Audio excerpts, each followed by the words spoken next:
Assalamualaikum warahmatullahi wabarakatuh.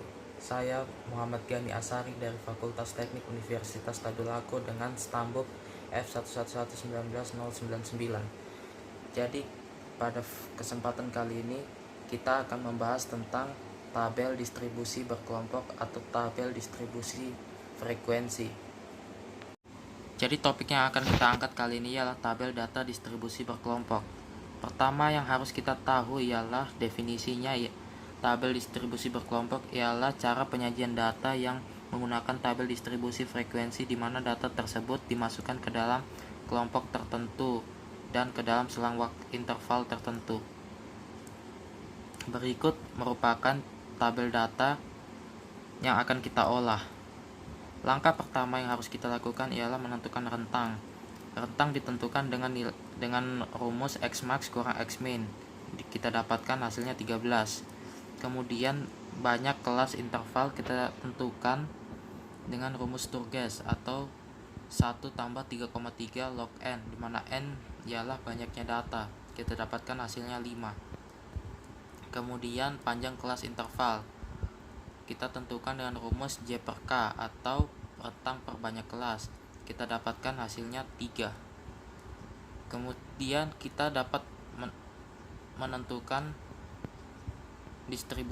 tabel distribusi frekuensi dari langkah yang sebelumnya, yaitu kita dapatkan yang pertama ialah jumlah kecelakaan lalu lintas. Dari tabel berikut kita dapat tentukan frekuensi paling rendah ialah pada tahun 2000 hingga 2002, yaitu 37.707, dan puncaknya pada 2009 hingga 2011, yaitu 238.144. Kemudian tabel distribusi frekuensi jumlah korban meninggal, yaitu paling rendah pada tahun 2000 hingga 2002, yaitu sebanyak 27.820, dan yang paling tinggi ialah tahun 2009 hingga 2011, yaitu 71.047. Kemudian yang ketiga ialah tabel jumlah luka berat.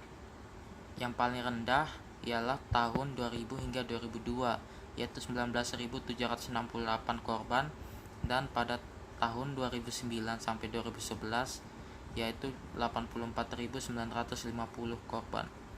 Kemudian tabel jumlah luka ringan, yaitu tahun 2000 sampai 2002 27.628 korban, dan puncaknya pada tahun 2009 hingga 2011 yaitu 235.690 korban.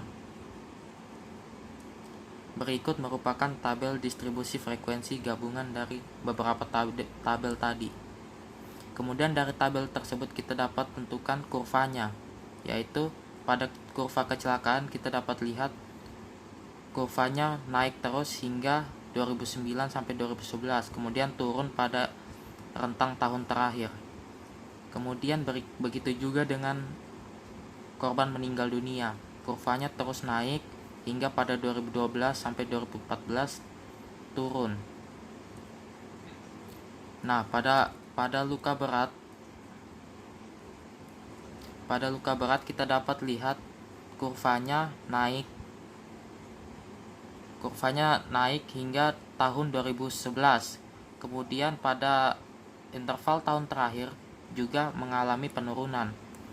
Kemudian yang terakhir, kurva frekuensi luka ringan ialah kita dapat lihat kurvanya selalu naik. Kemudian pada interval waktu 2009 sampai 2014 kurvanya menjadi datar.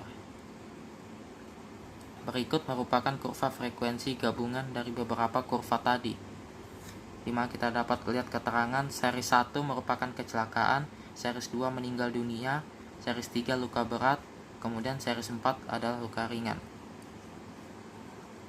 Ya, sekian penjelasan dari saya bagaimana tentang membuat tabel distribusi berkelompok dari data korban lalu lintas.